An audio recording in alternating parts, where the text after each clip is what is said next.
رب اشرح لي صدري ويسر لي أمري واحلل عقدة من لساني يفقه قولي اللهم ثبتنا عند الموت بلا إله إلا الله اللهم اجعلنا من الذين آمنوا وعملوا الصالحات وتواصوا بالحق وتواصوا بالصبر آمين يا رب العالمين। শক্তিশালী শারীরিক গঠন কিভাবে পাওয়া যায়? শক্তিশালী পা কিভাবে বানাবেন? শক্তিশালী ব্রেন কিভাবে বানাবেন? শক্ত হাত কিভাবে তৈরি করবেন? আপনার স্ট্যামিনা কিভাবে বাড়াবেন? এই সব কিছু কিভাবে অর্জন করা যায় আপনারাই বলুন। এক্সারসাইজ, সঠিক খাওয়া, অঙ্কে আরও ভালো কিভাবে করবেন, অনুশীলন, খেলাধুলায় আরও ভালো কিভাবে করতে পারবেন, আরও খেলতে হবে, আরও শিখতে হবে, অনুশীলন করতে হবে। কিন্তু মজার কথা হলো আপনার পা কিন্তু আগে থেকেই আছে, শুধু যথেষ্ট শক্ত না এই আর কি, কিন্তু আছে তো, বেশি শক্তিশালী না এই যা, কিন্তু পা আছে। এমন না যে আপনার পা বানিয়ে নিতে হবে আগে, তাই না? আপনাকে শুধু পায়ের ব্যবহার বাড়াতে হবে, দৌড়াতে হবে, যত দৌড়াবেন ততই শক্ত হবে, ততই স্ট্যামিনা বাড়বে। আপনার ফুসফুস তো আগে থেকেই আছে, কিন্তু ধারণ ক্ষমতা যথেষ্ট নেই। ট্রেডমিলে 3 মিনিট দৌড়ানোর পরেই তাই না? এমন না যে ফুসফুস নেই, আপনার তো আছে, কিন্তু যথেষ্ট ব্যায়াম করেননি বলে কি হয়নি? শক্তিশালী হয়নি। তাহলে কোরআনের যুক্তিটা হবে আপনার মধ্যে ইতিমধ্যেই কিছু হিকমা আছে, কিন্তু সেটাকে কি করেননি? শক্তিশালী করেননি, সেটাকে সেভাবে ব্যবহার করেননি, অ্যাক্টিভেট করেননি, প্রয়োগ করেননি। আল্লাহ যা দেন সেটার যথাযথ ব্যবহার না করলে দুর্বল হয়ে যায়।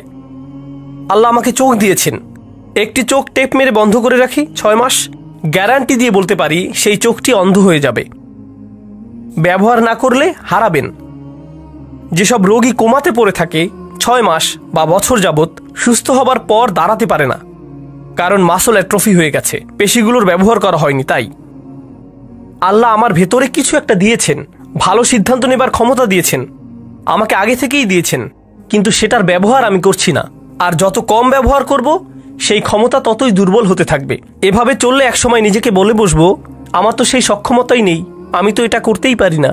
আর ইদানিংকালে সবচাইতে ভয়ানক বেদনাদায়ক উদাহরণ যা আমি দেখি তা হলো তরুণ যুবকেরা আমার কাছে এসে বলছে, উস্তাদ কিছু একটা বলে আমাকে অনুপ্রাণিত করুন।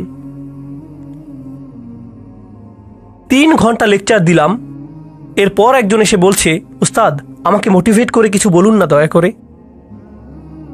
এতক্ষণ তাহলে আমি কি করছিলাম? পাকোড়া বানাচ্ছিলাম? এগুলো কি করছিলাম আমি তাহলে? কিন্তু এরপর নিজে নিজেকে প্রশ্ন করলাম, যখন ওরা বলে যে আমাদের মোটিভেট করুন বা আমার মোটিভেশন দরকার, প্লিজ কিছু বলে আমাদেরকে অনুপ্রাণিত করুন, এরপর দেখুন এই যে এখন তো ইসলামিক মানে ইদানিংকালে মানুষ কিভাবে ইসলামকে গ্রহণ করছে, কিভাবে আমরা ইসলাম শিখছি 30 সেকেন্ডে টিকটক মোটিভেশন দেখে, তাই না? বলুন আসলেই কিনা? মুফতি মেঘ কিছু একটা বলবেন বা আমি কিছু বলবো বা আরেকজন কিছু একটা বললো আর আপনি মোটিভেটেড হয়ে গেলাম, এমনটাই না? এরপর আবার ডিমোটিভেটেড হয়ে যায়, আমার আবার মোটিভেশন লাগবে। জানেন এসব কি? এই সবই আসলে হিকমতের স্বল্পতা। কেন বলছি এটা হিকমত স্বল্পতা? এর অর্থ হলো আমার নিজের ভেতরেই কোনো প্রকারের অনুপ্রেরণা নেই, যেন আমার ভেতর দৃঢ় ইচ্ছাশক্তির সক্ষমতাই নেই। অন্য কাউকে সেই ইচ্ছাশক্তি দিয়ে আমাকে ধাক্কাতে হবে। অন্য কেউ এমন না করলে আমি নিজে আগাতে অক্ষম। আমার অন্য কারো অনুপ্রেরণা দরকার, অন্য কারো আমাকে ধাক্কানো দরকার। আমি নিজে নিজে ভাবলাম যে আল্লাহ যখন কোরআনে আসহাবুল কাহাফদের কথা বলেন, গুহার ভেতরকার সেই যুবকদের কথা বলেন, তাদের অনুপ্রেরণা কে ছিল? কে অনুপ্রেরণা দিয়েছিল? কি বলেছিল সে? আরে আজকে আমার সেই খারাপ লাগছে, কেউ ভালো কাউকে চেনো? দাঁড়াও পাহাড়ে উঠতে উঠতে দেখি টিকটকে কোনো মোটিভেশনাল ভিডিও পাই কিনা। পাহাড় বেশি উঁচু তো এজন্য। তাদেরকে কি মোটিভেট করেছিল? তাদের ভেতরেই শক্তিশালী এমন কিছু ছিল যা দিয়ে পুরো সমাজকে তারা চ্যালেঞ্জ করেছিল সেই তরুণ বয়সেই, তাই না? বলুন, এমন না যে আসমান থেকে কিছু একটা নেমে এসেছিল বা তারা নবী হয়ে গিয়েছিলেন। তারা তো শুধু সাধারণ কিছু তরুণ ছিলেন, একদম সাধারণ যুবক, কিন্তু তারা মোটিভেটেড ছিলেন। মোট কথা আমি যা বলতে চাচ্ছি তা হলো কোরআনের শক্তিশালী যে কথা বলা হচ্ছে তা হলো মৌলিক হিকমা, মৌলিক জ্ঞান, মৌলিক ভদ্রতা, সঠিক কাজ করার ক্ষমতা, এই সবই আপনার মধ্যেই আছে, আগে থেকেই আছে। আরেকটা জিনিস বলবো আপনাদেরকে, কিছুদিন আগেই বলেছিলাম আরেকবার, ইদানিং আমি বেশ ফিল্টার্ড হয়ে গেছি, মানে আগের মতো আর ভদ্র নেই আমি, এটা কাজেই লাগছে বেশি। এমন না যে আমি অভদ্র, মানে সরাসরি বলি আর কি। তো একজন তরুণী এলেন আমার কাছে, তখন জার্মানিতে ছিলাম। তো প্রোগ্রামের পর তিনি এসে বললেন, উস্তাদ আমরা কেন নারী নেতৃত্ব নিয়ে কথা বলি না? নারীদের নেতৃত্বে থাকা উচিত, তাদেরও নেতৃত্বের অধিকার আছে। আমরা কেন এটা নিয়ে আলোচনা করি না? আমি তাকে বললাম, তুমি আমার মেয়ের বয়সী, তাই আমি তোমার সাথে আমার মেয়ের মতো করেই কথা বলবো, ঠিক আছে? সে বলল, হ্যাঁ ঠিক আছে। তখন আমি বললাম, তুমি নিশ্চিত তো কোনো সমস্যা নেই? আমি কিন্তু নিজের মেয়েকে যেভাবে বলি সেভাবে বলবো। সে বলল, হ্যাঁ বলুন। তো আমি বললাম, আচ্ছা, আমি পুরো পৃথিবীতে এমন মহিলাদের চিনি যারা নিজেরা নেতৃত্বে আছেন। আমি $multi-million কোম্পানি চালাই এমন মহিলাদেরও চিনি। 10,000 কর্মচারী আছে এমন মহিলাকেও চিনি। এমন মহিলাকেও চিনি যিনি বিশ্বজুড়ে শত হাজার মানুষের খাবারের ব্যবস্থা করেন, হাসপাতাল চালান এমন মহিলা চিনি। সরকারে আছেন এমন মহিলাদেরও চিনি। বিশ্বে এমন এমন মহিলাদের আমি চিনি। আর জানো তাদের সবার মধ্যে কমন বিষয়টি কি? তারা কখনোই নেতৃত্ব নিয়ে কথা বলেন না, শুধু কাজ করে যান। তো এখন এই উপদেশ সমস্ত পুরুষ মহিলাদের প্রতি, আপনি কিছু বলতে চান নাকি কিছু করতে চান? যত বেশি বলেন আপনাদের জন্য নেতৃত্ব কত গুরুত্বপূর্ণ সেটা নিয়ে যদি শুধু কথা বলে যেতে থাকেন, তবে 10 বছর পরও এটা নিয়ে কথাই বলতে থাকবেন, যতক্ষণ না পর্যন্ত আপনি খুঁজে বের করে নিচ্ছেন যে কিসের নেতৃত্ব দিতে চান। অন্য কেউ এসে দরজা মেলে ধরবে আর আপনি হেঁটে চলে যাবেন, এমনটা ভাবলে হবে না। আপনার সামনে যদি পাহাড় থাকে, কোনো রাস্তা না থাকে, বেয়ে ওঠা শিখে নিন। এটাই হচ্ছে নেতৃত্ব, বাধা অতিক্রম করা। আপনার সামনে দেয়াল আছে কি নাই পাত্তা দেবেন না, হয় মাটি খুঁড়ুন নইলে বেয়ে উঠুন, এভাবে এগুতে থাকেন। এই মানসিকতা যে কেউই সাহায্য করতে আসবে না, আপনার মধ্যেই সক্ষমতা আছে, আপনার মাঝেই আছে। তো আমাদের শক্তিমত্তার নতুন মানসিকতা তৈরি হবে। আচ্ছা, এই যে হিকমার ধারণা নিয়ে বলছিলাম, আপনাদের বলেছিলাম যে হিকমা এসেছে হুকুম থেকে, অর্থ হলো চোয়াল, মনে আছে? মানে কারো হিকমা আছে মানে তার প্রবল ইচ্ছা শক্তি আছে, তার ইচ্ছে শক্তিশালী। কোনো বিষয়ে সিদ্ধান্ত নিয়ে ফেললে সেটাই চূড়ান্ত। এখন কিভাবে হিকমার স্বল্পতা আমাদের ক্ষতি করছে, হারিয়ে দিয়েছে কিভাবে, সেটার একটা উদাহরণ দিই। তা হলো মানুষ নিজের উদ্দেশ্যকে বারবার সন্দেহ করে। উস্তাদ, আমি নামাজ পড়ি, কিন্তু আসলে আল্লাহর জন্য নামাজ পড়ি কিনা সন্দেহ হচ্ছে। কেন এত সন্দেহ? জানি না আসলে। এই যে আমাদের নিয়তে সমস্যা হতে পারে। আপনাদের নিয়ত এত দুর্বল কেন? আপনাদের নিয়তে কি সমস্যা? এখানে কেন এসেছেন? আসলে আমি তো কিছু শিখতে এসেছি, কিন্তু এখানে এসে আনন্দও পেয়েছি, হেসেছি। এখন আমি কি এখানে কৌতুক উপভোগ করতে এসেছি নাকি আল্লাহর জন্য এসেছি? আমি কি আল্লাহর জন্য হেসেছিলাম নাকি হাসির কৌতুক করেছিলেন শুধুমাত্র এজন্যই মজা পেয়ে হেসেছি? তাই জানি না নিয়ত নষ্ট হলো নাকি। আরে ভাই চুপ, নিজেকে আর নির্যাতন করবেন না, ইচ্ছে শক্তিটা একটু বাড়ান। কি করছেন সেটা নিয়ে স্পষ্ট আছেন তো? একবার নিজের কাছে স্পষ্ট হলে বারবার সন্দেহ করা বাদ দিন। ইসলামে আমরা এভাবে ওসিডি ডেভেলপ করে ফেলেছি, সারাক্ষণ নিজের নিয়ত বিশুদ্ধ আছে কিনা তা নিয়ে সন্দেহ করি। তাছাড়া শুনে রাখুন, নিয়ত বিশুদ্ধ না হলে সেটা আপনি টের পাবেন, খুব ভালো করেই টের পাবেন। বারবার নিজেকে প্রশ্ন করতে হবে না, নিয়ত ঠিক আছে তো? এমন করা লাগবে না আপনার, নিজেই বুঝে যাবেন, বুঝতে পারবেন কোনো একটা সমস্যা হয়েছে। আপনি বুঝবেন যে মূল্যহীন জিনিসের পেছনে ছুটছেন, অন্যের বাহবা খুঁজছেন, মানুষের অ্যাটেনশন খুঁজে বেড়াচ্ছেন, মর্যাদার পেছনে ঘুরছেন। আপনি বুঝতে পারবেন, নিজে নিজেই বুঝবেন। তো যাই হোক, আজকের আলোচনা শেষ করি। তো আমরা দুজন মানুষ নিয়ে কথা বলবো, একজন হলেন নবী আর একজন নবী নন, কিন্তু দুজনের মধ্যে একটা জিনিস মিল আছে, আপনাদেরকে সেটা দেখাবো। কারণ এখন হতে আমরা শুধু তাত্ত্বিক হিকমার কথা বলবো না, বরং কোরআনের কোথায় কোথায় হিকমার কথা আছে সেগুলো দেখব। তো সর্বপ্রথম আমরা দেখব দাউদ আলাইহিস সালামের ঘটনাতে। কোরআনের এখানে আপনারা পাবেন, আপনাদের অনেকের ফোনেই কোরআন অ্যাপ আছে, সেখানে খুলে দেখতে পারেন ইনশাআল্লাহ। আমিও খুলছি, এখান থেকেই আপনাদের সাথে পড়ছি, ঠিক আছে? তো এটা হলো সূরা নাম্বার 38 সদ, আয়াত নাম্বার 17। আচ্ছা, উসবির আলা মা ইয়াকুলুন আযকুর আবদানা দাউদ যাল আইদ ইন্নাহু আওয়াব। এখানে বলছে ধৈর্য ধরুন। নবীকে বলা হচ্ছে যে তারা যা কিছুই বলে সেগুলোর উপর ধৈর্য ধরুন, আর আমার বান্দা দাউদের কথা স্মরণ করুন। তার ছিল ক্ষমতা, তার প্রচণ্ড ক্ষমতা ছিল, বারবার আল্লাহর কাছে ফিরে আসতো। ইন্নাহু আওয়াব। ইন্না সাখখারনাল জিবালা মাআহু, আমি তার জন্য পাহাড় পর্বতসমূহকে বশীভূত করেছিলাম। ইউসাব্বিহনা বিল আশিয়্যি ওয়াল ইশরাক, তারা আল্লাহর গুণগান করত, মানে পর্বতরাও তার সাথে রাত আর দিনের বেলা আল্লাহর প্রশংসা করত। অত্তয়রা মাহশুরত, আর পাখিরাও তার চারপাশে ভিড় জমাতো। কুল্লুল্লাহু আওয়াব, তারা বারবার তার কাছে ফিরে আসতো। ওয়াশাদাদনা মুলকাহু, এই জায়গাটাতে আমাদের আলোচনার বিষয়বস্তু। আর আমি তাকে দিয়েছিলাম, তার রাজত্ব শক্তিশালী করেছিলাম। ও আতাইনাহুল হিকমা, আর তাকে দিয়েছিলাম হিকমত। যেহেতু আমাদের আলোচনাটাই হলো হিকমতের, তাই না? আল্লাহ বলছেন আমি তাকে শক্তিশালী করেছিলাম, তার রাজত্বকে, আর তাকে দিয়েছিলাম হিকমা অফাসল আল খিতাব, আর তাকে দিয়েছিলাম সিদ্ধান্তমূলক বক্তব্য, শক্তিশালী বাগ্মিতা। আচ্ছা, এখন যখন আল্লাহ বললেন যে তিনি তাকে হিকমা দিয়েছেন, তাই তিনি এখন তার ব্যাপারে একটা ঘটনা জানাবেন। পুরো ঘটনার বিস্তারিত আলোচনায় যাব না, সংক্ষেপে শুধু বলবো দাউদ আলাইহিস সালাম তার কক্ষে ছিলেন। আল্লাহ বলেন, ওয়াহাল আতাকা নাবাউল খাসম, আপনার কাছে বিবাদকারী লোকদের খবর এসেছে কি? ইজ তাসাওয়ারুল মিহরাব, দাউদ আলাইহিস সালাম ছিলেন রাজা, আর রাজারা তো থাকে রাজপ্রাসাদে, আর রাজার কক্ষ সাধারণত প্রাসাদের একদম উঁচুতে থাকে, নিরাপদ স্থানে। তো যেখানে নামাজ পড়ে, তো তিনি তার কক্ষে ইবাদত করছিলেন। মিহরাব হলো ঘরের সেই কোণার অংশ যেটা একটু আড়াল, যেখানে নামাজ পড়ে। তিনি ইবাদত শেষে পেছনে ফিরেই দেখলেন তার ঘরে কয়েকজন মানুষ। চিন্তা করুন তো, তার নিজের শোবার ঘরে, একদম ভেতরের ঘরে ঢুকে গেছে তারা। তাহলে কল্পনা করতে পারেন, এই যে আমাদের আমেরিকায় হোয়াইট হাউস আছে, তাই না? আর এই হোয়াইট হাউসে তো নিরাপত্তার অতিরিক্ত অনেকগুলো স্তর আছে। ছাদের ওপর স্নাইপার আছে, সিকিউরিটি গার্ড আছে, কুকুর আছে, এই সমস্ত কিছুই আছে ওখানে, তাই না? আর একদম ভেতরে আছে প্রেসিডেন্টের বাসভবন। তো প্রেসিডেন্ট ধরুন বাথরুম থেকে বের হয়ে দেখলেন সেখানে 6 জন বসে আছে। প্রেসিডেন্ট সাহেব, আমাদের একটা প্রশ্ন আছে, মানে কেউ যদি নিরাপত্তার এতগুলো স্তর পেরিয়ে আসে, তবে এটার মানে কি হবে? হত্যা করতে এসেছে, তাই না? মানে তো এটাই। কিভাবে তারা এতগুলো নিরাপত্তা স্তর পেরিয়ে একদম বেডরুমে এসে উপস্থিত হয়, বুঝতেই পারছেন। তো তিনি ফিরে দেখলেন এতগুলো মানুষ। ইদ দাখালু আলা দাউদ, তারা মিহরাবে দাউদের কাছে এলো। ফাফাজি আমিনহুম, তিনি তাদের দেখে ভয় পেয়েছিলেন, হতবাক হয়ে গিয়েছিলেন, কি হচ্ছে এখানে, তাই না? তাছাড়া দেখুন, দাউদ আলাইহিস সালাম কিন্তু শুধু রাজাই ছিলেন না, তিনি সামরিক নেতাও ছিলেন। আর সামরিক নেতাদের কিন্তু শত্রু থাকে, আর তাই তারা যদি তাদের ব্যক্তিগত স্থানে কাউকে দেখতে পায়, তবে বুঝে ফেলে যে এখানে হত্যার চেষ্টা হবে। তো তারা বলল, লা তাখফ খসমানা বাগা বাদুনা আলা বাদ, আরে না না না, ভয় পাবেন না, আমাদের শুধু একটি সমস্যা হয়েছে, আমরা তো শুধু আপনার পরামর্শ চাই। কোরআনের ঘটনাগুলো ভালোভাবে বোঝার জন্যে আমি যা করি তা হলো নিজেকে সেই অবস্থায় কল্পনা করি। এজন্য আমি কল্পনা করলাম যে এই যে এখানের প্রোগ্রাম শেষ করে আমার হোটেলে ফিরে গেলাম, আমার হোটেল রুমের বাথরুমে গিয়ে ফ্রেশ হয়ে নিলাম, এরপর বের হয়ে দেখি সেখানে আপনাদের 8 জন বসে আছেন আমার বিছানায়।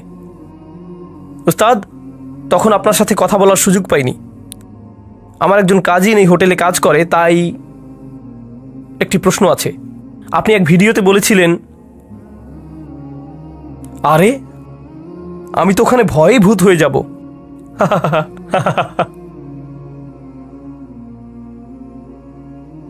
বুঝতে পারছেন কিরকম ভয়ের পরিস্থিতি হবে সেটা? আর সেই অবস্থায় আমি কি ভাবছি, আপনাদের উত্তর দেব নাকি রুম থেকে বের করে দেব, পুলিশ ডাকবো নাকি নিজে দৌড়ে পালাবো?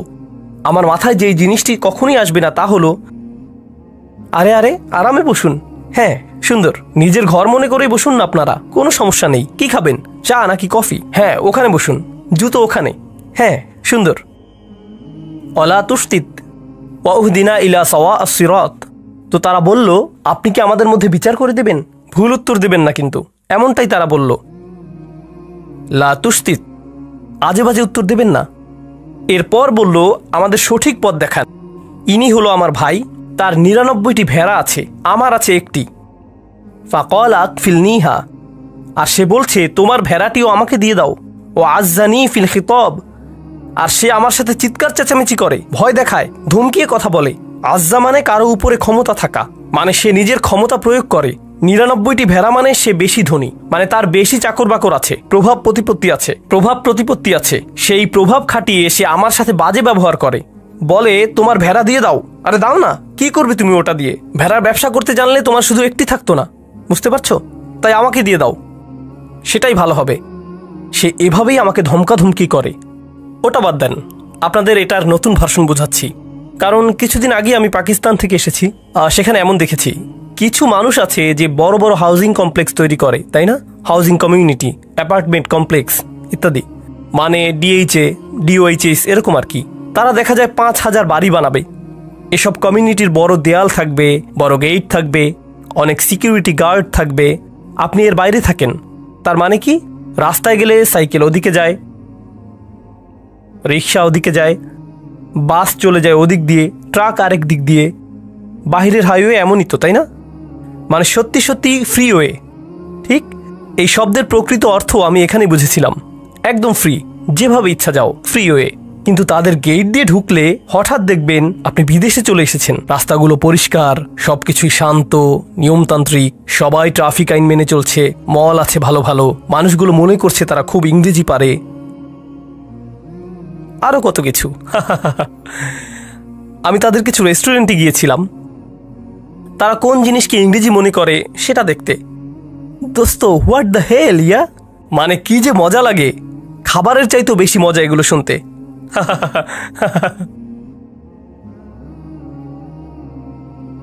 আচ্ছা, তো কোরআনে ফিরে যাই। তো তারা যা করে তা হলো এসব হাউজিং সোসাইটি বানায়, কিন্তু তার মধ্যখানে একজন থাকে খুবই পুরনো জীর্ণ শীর্ণ একটা বাসা নিয়ে। সে এটা বিক্রি করবেই না, তার জমি বিক্রি করার কোনো ইচ্ছেই নেই।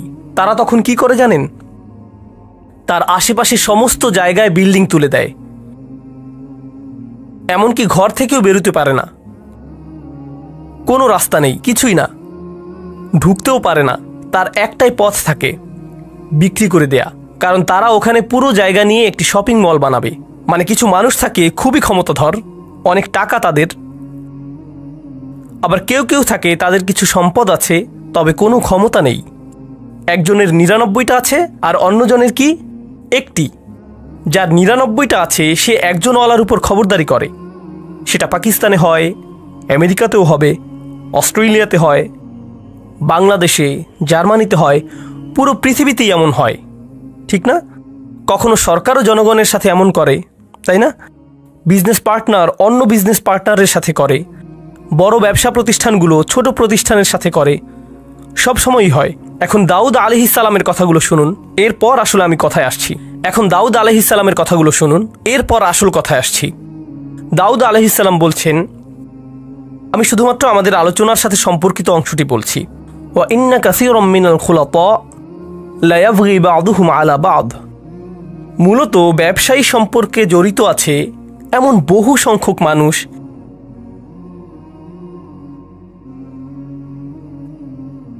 আর প্রেক্ষাপট থেকে বুঝতে পারছেন যে কে কার সাথে জুলুম করছে। যার কাছে বেশি আছে সেই দেখা যায় তুলনামূলক দরিদ্রের সাথে জুলুম করে, ঠিক কিনা? আর যার ক্ষমতা আছে সে অন্যদের ভয় দেখায়। এটা সবখানেই হয়। খুলাতা এর মূল অর্থ হলো যেসব মানুষের জীবন একে অন্যের সাথে জড়িত। যেমন ধরুন পরিবার, তাই না? তো ধরুন কোনো এক পরিবারে একজন পিতা আর ৬ জন পুত্র আছে, ঠিক আছে? এক পুত্র অন্যদের চাইতে বেশি ধনী আর রাজনৈতিক কানেকশনও আছে, বাকি ভাইদের এমনটা নেই। অথবা দুজনের এরকম আছে, বাকি ৪ জনের নেই। এখন উত্তরাধিকার সম্পদ গ্রহণের সময় আসলে বুঝতেই পারছেন কারা কারা তাদের অংশ সঠিকভাবে পাবে না, তাই না? কারণ যাদের ক্ষমতা আছে তারা যাদের ক্ষমতা নেই তাদের সরিয়ে দেবে, কিংবা তাদের হয়তো কিছুই দেবে না, ঠিক কিনা? তো এই ধরনের জিনিস তো ঘটেই।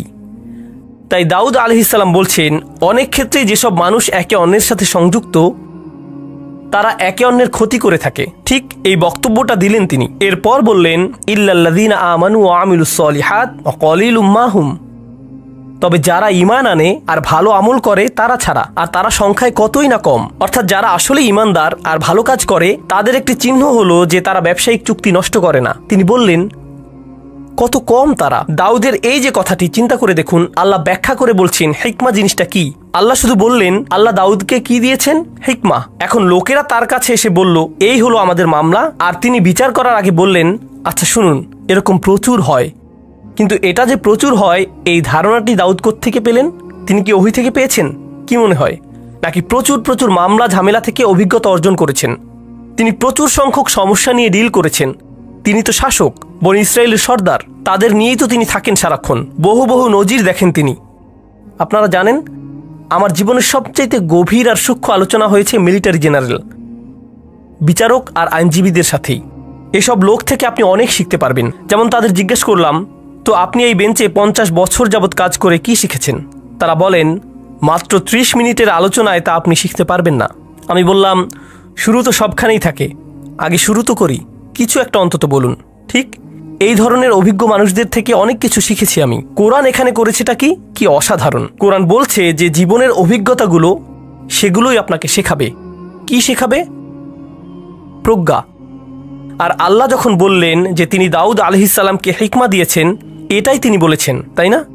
আল্লাহ মূলত বলছেন যে তিনি দাউদ আলাইহিস সালামকে জীবনের বাস্তব অভিজ্ঞতা দিয়েছেন, যেগুলো তিনি শিখেছেন মানুষ কিভাবে চলে, সমাজ কিভাবে কাজ করে, এই প্রজ্ঞারই অংশ থেকে তিনি এই মামলা বুঝে নিচ্ছেন, মানুষের আচরণ বুঝছেন। বুঝতে পারছেন আমি কি বলছি? হিকমার পক্ষে অসাধারণ একটা উদাহরণ কিন্তু এটা। এখন এর আগে আপনারা হয়তো ভাবতেন হিকমা এমন কিছু যা আল্লাহর কাছ থেকে আসে, হয়তো আধ্যাত্মিক কিছু একটা, মানে আপনি খুবই ইবাদত করলে হয়তো হিকমা চলে আসবে। এটাও কোরআনে আছে, যদিও এটা হিকমাতের আধ্যাত্মিক একটা অর্থ, কিন্তু এই আলোচনায় হিকমাতের ভিন্ন একটা স্তরের কথা এসেছে। মনে হয় যেন একেবারেই ধর্মনিরপেক্ষ একটা ব্যাপার, ধর্মের সাথে কোনো সংযোগই নেই যেন। কি এটা তাহলে? বিচারক হিসেবে তার কাজ, তিনি মানুষকে অনেক আজে বাজে কাজ করতে দেখেছেন, অনেক কিছু শিখেছেন, অনেক কিছু শিখিয়েছে এসব তাকে।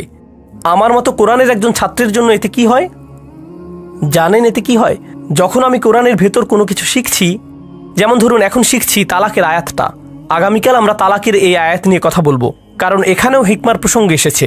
সেটা বেশ মজার একটা আলোচনা হবে। তো যাই হোক, যদিও এরপরেই আমি চলে যাব। তো যাই হোক, কিন্তু এই বিষয়টা যে কারণে তুলেছি তা হলো, আপনি যখন তালাকের আয়াত দেখেন কিংবা যখন তালাকের কেসগুলো দেখেন, তালাক সম্পর্কিত বিচারকদের দেখেন যে তারা কি কি খেয়াল করেন, তাদেরকে বাস্তব জীবনের অবস্থাগুলো ভালোভাবে দেখতে হয়, সেখান থেকে শিখতে হয়। তাই যখন আমি তালাকের আয়াত পড়ি, তখন আমি সত্যি সত্যি একজন ডিভোর্স অ্যাটর্নির সাথে কথা বলি, ম্যারেজ কাউন্সিলরদের সাথে কথা বলি, মনোবিজ্ঞানীদের সাথে কথা বলি, তালাকের অভিজ্ঞতা আছে এমন লোকদের সাথেও কথা বলি। বুঝতে পারছেন? এর কারণ এই আয়াতগুলো বুঝতে যে এই হিকমা প্রয়োজন সেটা তাদের আছে। কি ধরনের হিকমা আছে তাদের? জীবনের অভিজ্ঞতা। খোদ কোরআনে এই দাউদ আলাইহিস সালামের মাধ্যমেই হিকমার এই ধরনকে স্বীকৃতি দেওয়া হয়েছে। দাউদ আলাইহিস সালামের হিকমা মূলত হলো জীবনের অভিজ্ঞতা। তো আমি যা বলছি তা হলো, কোরআন হিকমার সংজ্ঞায় বেশ বিস্তৃত পদ্ধতি নিয়েছে, আর আমরা এই সবগুলো উদাহরণ দেখব।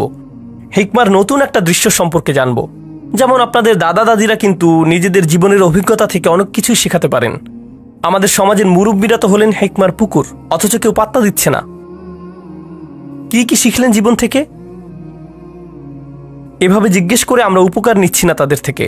বিভিন্ন পেশার মানুষ আছেন যারা জীবন থেকে কত কিছু যে শিখেছেন, কত কিছুই না দেখেছেন। যেমন একটি হিকমতের কথা আপনাদের বলবো, যেটা আমার পক্ষে জানা অন্যভাবে সম্ভবই ছিল না। নেভির একজন জেনারেলের সাথে আমার একবার দেখা হয়েছিল। আমি বলবো না কোন নেভি, কিন্তু তাদের সাথে দেখা করেছি। সেই সময় আমি সূরাতুর রহমান নিয়ে গবেষণা করছিলাম। আর সূরা রহমানে আল্লাহ বলেন, মারাজাল বাহরাইনি ইয়ালতাকিয়ান বাইনাহুমা বারযাখুল্লা ইয়াবগিয়ান, তাই না? তিনি দুটো সমুদ্রের কথা বলেছেন, যে দুটো সমুদ্র মিলিত হয়। তার সাথে তিনি মুক্ত আর প্রবালের কথা বললেন। এরপর তিনি পাড়ি দেয়া জাহাজের কথা বললেন, লাহুল জাওয়ারিল মুনশাআতু ফিল বাহরিকাল আলাম। ঠিক এরপরেই তিনি বলেন, কুল্লু মান আলাইহা ফান, সবাই মারা যাবে, সবাইকে মরতে হবে। তো তিনি সাগর নিয়ে কথা বললেন, মৃত্যু নিয়ে কথা বললেন। আমি সবসময় ভাবতাম যে এখানে সাগর আর মৃত্যুর মধ্যে নিশ্চয়ই কোনো সংযোগ আছে। তাহলে যে সাগরেই জীবন পার করেছে তাকে জিজ্ঞেস করার চাইতে ভালো আর কি হবে? তাই আমি সেই জেনারেলকে জিজ্ঞেস করলাম, আপনি তো পুরোটা জীবন সাগরে পার করেছেন, এই আয়াত সম্পর্কে বলুন তো, এটা পড়লে আপনার কি মনে হয়? তিনি বললেন, শুনুন, যখন জাহাজ ডকইয়ার্ড ছেড়ে যায়, সেই নাবিক যখন জাহাজের ডেকে থাকে, তখন এমন একটা দিনও যায় না যে সে ঘুমোতে যাবার পূর্বে বা ঘুম থেকে উঠে প্রথমেই মৃত্যুর কথা মনে করে না। কারণ আপনি হয়তো ভাবছেন আশেপাশে পানি, কিন্তু সে সারাক্ষণই মৃত্যুই দেখতে পাচ্ছে। যে কোনো সময় সুনামি আসতে পারে, জাহাজ নষ্ট হতে পারে, কোনো কিছু আক্রমণ করতে পারে, কিছু একটা হয়ে নিচে ফুটো হয়ে যেতে পারে, মানে যে কোনো কিছুই হতে পারে। ঠিক তো তারা সারাক্ষণই মৃত্যুকেই যেন দেখছে। যে লোক তার জীবন সাগরে পার করে দিয়েছে, তার কাছ থেকে এই প্রজ্ঞা না পেলে আমি কিন্তু কখনোই সাগর আর মৃত্যুর মাঝে এই যে অসাধারণ সূক্ষ্ম সম্পর্ক, সেটা ধারণাই করতে পারতাম না। তারাই কিন্তু একদম নিজের অভিজ্ঞতা থেকে বুঝিয়ে দিতে পারবেন ওর মধ্যে সম্পর্কের কথা। এই গুরুত্বপূর্ণ জিনিসটাই আমি চাচ্ছিলাম আজকে আপনাদেরকে বোঝাতে। এই যে হিকমা আর জীবনের অভিজ্ঞতার মাঝে সম্পর্কটি, এটা কিন্তু কোরআনেই আছে। পরের ঘটনাটি হয়তো বলার সময় পাবো না আজকে, আচ্ছা তবুও একদম সংক্ষেপে বলি। এই দ্বিতীয় ঘটনাটি হলো আধ্যাত্মিক প্রজ্ঞা সম্পর্কিত, জীবনের অভিজ্ঞতা প্রসূত প্রজ্ঞা নয়। কি সম্পর্কিত? আধ্যাত্মিক হিকমা। তা কোরআন থেকে নয়, ওহী থেকে নয়, নবুয়ত থেকেও নয়, বরং সেটা আসছে লুকমানের উদাহরণ থেকে। আল্লাহ লুকমানকে হিকমা দিয়েছিলেন, কিন্তু সেই হিকমা কী ছিল? পুরো দুনিয়া সম্পর্কে চিন্তা ভাবনা করার পর, জীবন নিয়ে ভাবার পর, একজন পিতা হবার পর যেই হিকমা লুকমানের এলো, তা হচ্ছে আপনাকে শুধু শুকরগুজার হতে হবে। আনিশকুরলিল্লাহ, শুকরগুজার হতে হবে আপনাকে। এখন যে কোনো বাবা মাই কিন্তু এটা জানেন জীবন কি সহজ নাকি কঠিন। জীবন অনেক কঠিন। জীবনের প্রত্যেক ধাপই নিজস্ব এক কাঠিন্য নিয়ে আসে। সন্তান প্রতিপালন আরেক ধরনের কঠিন কাজ। বাচ্চাদের যখন বয়স বাড়ে, তাদের প্রত্যেক বয়সে জীবন নতুন নতুন জটিলতা নিয়ে হাজির হয়। আপনি ভাবছেন এখনই সবচাইতে কঠিন ধাপ, কিন্তু পরের বছর ভাবেন আরে এই বছর তো আরো অনেক কঠিন। আপনি যখন ডায়পার বদলাচ্ছেন তখন বলেন হায় আল্লাহ, এই বাচ্চা এত ডায়পার কিভাবে নষ্ট করে, তাই না? কবে শেষ হবে এই কষ্ট? এই পিতামাতাই যারা একটা সময়ে ঘুমের অভাবে মরেই যাচ্ছিল, 2 ঘন্টা পর পর উঠতে হচ্ছে, ঢেকুর তুলে দিতে হচ্ছে, ন্যাপি পরিষ্কার করতে হচ্ছে, আরও কত কি। 19 বছর পর তারাই আবার বলেন যখন তোর ডায়াপার পরিষ্কার করতাম সেই সময়টা মিস করি, তখনই তুই ভালো ছিলি, আর এখন তো জ্বালা সহ্য করতে হয়। নতুন পরীক্ষা। লুকমানের জীবন খুব সহজ ছিল না। তার জীবনের অভিজ্ঞতাগুলো তাকে আধ্যাত্মিক এক প্রজ্ঞা দিয়েছেন। কি সেই আধ্যাত্মিক প্রজ্ঞা? আল্লাহর প্রতি কৃতজ্ঞ হও। আর তিনি বলছেন যেই কৃতজ্ঞ হবে, কি অসাধারণ হিকমা দেখুন, যেই কৃতজ্ঞ হবে সে মূলত কৃতজ্ঞ হয় কিসের জন্য? কি বলছেন তিনি? অমা ইয়াশকুর ফা ইন্নামা ইয়াশকুরু লি নাফসিহি। যেই শুকরগুজার হবে সে তো নিজের কল্যাণেই শুকরগুজার হবে। ব্যাপারটা অসাধারণ। আমি যদি কৃতজ্ঞ বান্দা হতে পারি তাহলে জীবনে সেগুলোতে আটকে থাকবো না, সেগুলো নিয়ে দুঃখ পেতে থাকবো না। আমার সাথে মন্দ কিছু হলে সেটা নিয়ে বারবার দুঃখ প্রকাশ করি না, সেটা দিয়েই জীবন আটকে রাখি না। জানেন কেন? কারণ আমি এর বদলে কি ধরেছি? কৃতজ্ঞতা। কৃতজ্ঞতা মানে জীবনে যা কিছুই অতীতে হোক না কেন, আমি সেটার ভালো দিকটি খুঁজি। ভালো দিক না খুঁজলে আপনি কখনোই কৃতজ্ঞ হতে পারবেন না, সেটা অসম্ভব। আর এখন যেহেতু আপনি ভালো দিকটি দেখা শুরু করেছেন, জীবনে যা কিছুই মন্দ হোক না কেন, ভবিষ্যতের ব্যাপারে আপনার দৃষ্টিভঙ্গি কেমন হবে? ইতিবাচক, পজিটিভ। কিন্তু নিজের জীবনের অতীতে ফিরে তাকালে, পেছনে ফিরে তাকালে যদি কখনো ভাবেন কত ভয়ানক ঘটনা ঘটেছে, কত কষ্ট পেয়েছেন, অনেক কঠিন ছিল ঠিকই, কিন্তু যদি সেটা নিয়েই পড়ে থাকেন, তাহলে কি ধরনের মানসিকতা গড়ে উঠবে? আমার সাথে এত খারাপ হলো, আর তো জীবনে কখনোই ভালো কিছু হবে না। আমার সাথে শুধু খারাপই হয়, সারাক্ষণ আমি বিপদে পড়তে থাকি, শুধু আমার সাথেই কেন এমন হয়? মনোভাব এভাবেই বদলে যায়। কারণ শকর নেই যে। কারণ যদি আপনার মাঝে শকর থাকতো তবে কৃতজ্ঞতা বোধও থাকতো। শকরগুজারি সবার আগে নিজের উপকার করে। অমা ইয়াশকুর ফা ইন্নামা ইয়াশকুরু লিনাফসিহি। কি অসাধারণ একটি হিকমত বলুন। এটা কিন্তু হচ্ছে আধ্যাত্মিক প্রজ্ঞা। এমনকি আমি তো বলবো এটা এক ধরনের মনস্তাত্ত্বিক প্রজ্ঞা। জানেন, আমেরিকাতে মানুষ ঘন্টায় $350 দিয়ে সাইকোলজিস্টের কাছে কি শুনতে যায়? আপনার কিছু পজিটিভ সাইকোলজি লাগবে। আমি কি শুধু সূরাতুল লুকমান পড়তে পারতাম না? আরে এমন করলে তো আমার অনেক টাকাও বাঁচত, আবার অনেক সোয়াবও পেতাম, তাই না? আর তাই হিকমার এই প্রথম অংশটি হলো আমার অভিজ্ঞতা নিয়ে কিভাবে চিন্তা করব আর আল্লাহ সম্পর্কে কিভাবে ভাবব। হিকমার দ্বিতীয় অংশে চলে যাই তাড়াতাড়ি, এরপর আজকের সেশন শেষ। আজকের এটাই শেষ বিষয়। লুকমান রাদিয়াল্লাহু আনহু তার ছেলেদের বললেন, কোনো পাপ কাজই ছোট নয়, এমনকি সবচাইতে ছোট কাজও আল্লাহ বের করে আনবেন। কোনো পাপ কাজই ছোট নয়। আমি যেই মূল বিষয়টি বলতে চাচ্ছি তা হলো যে কোনো পাপ কাজই কি নয়, ছোট নয়, এমনকি মাইক্রোস্কোপিক লেভেলের কাজও নয়। এমনকি পাথরের ভেতরে থাকলেও আল্লাহ বের করে আনবেন। ইয়াতি বিহাল্লাহ। আল্লাহ খুবই সূক্ষ্ম, আল্লাহ খুবই সুনির্দিষ্টভাবে করেন। আপনার পাপ কাজকে কখনোই ছোট করে দেখবেন না। আর তাছাড়াও আরও যোগ করি, এর বিপরীতে আপনার কিসের ক্ষমতাকেও ছোট করে দেখবেন না? ভালো কাজের। এমন ভাববেন না যে আরে এসব করে কী বা হবে, ইনফ্লুয়েন্সার তো আর হতে পারলাম না, লাখ লাখ ভিউ তো আর পেলাম না। বুঝতে পারছেন? এই আয়াতগুলো নিজেই পড়াশোনা করে দেখুন না, এখানকার আয়াতগুলো দেখলেই বুঝবেন। তিনি তার ছেলেদেরকে বলছেন অন্যদের দিকে বাজেভাবে তাকাবে না, বিনয়ের সাথে চলাফেরা করো।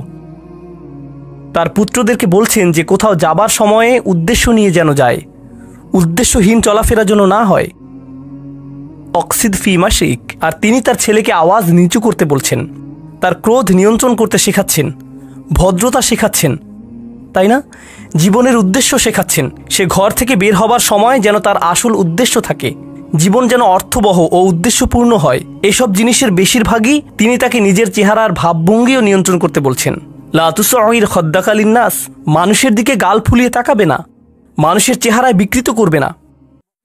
বেশিরভাগ মানুষ কি মনে করে? এগুলো ছোট ব্যাপার নাকি বড় ব্যাপার? ছোট বিষয় মনে করে। হজ হলো বড় ব্যাপার, হারাম বিশাল ব্যাপার, বড় কোনো ইবাদত করলে সেটা বড় পুণ্যের কাজ হবে, কিন্তু অন্যের দিকে মন্দভাবে তাকানো এটা তো ছোট্ট বিষয়, কিছুই না। আর এই যে প্রজ্ঞা, তার থেকে কি নিজের ছেলেদেরকে শিখিয়েছেন? সবচাইতে ক্ষুদ্র জিনিসকেও ছোট করে দেখো না। এরপর তিনি উদাহরণ দিলেন এমন সব কাজের সেগুলো মানুষ ছোট মনে করে, কিন্তু আসলে সেগুলো বিশাল কিছু।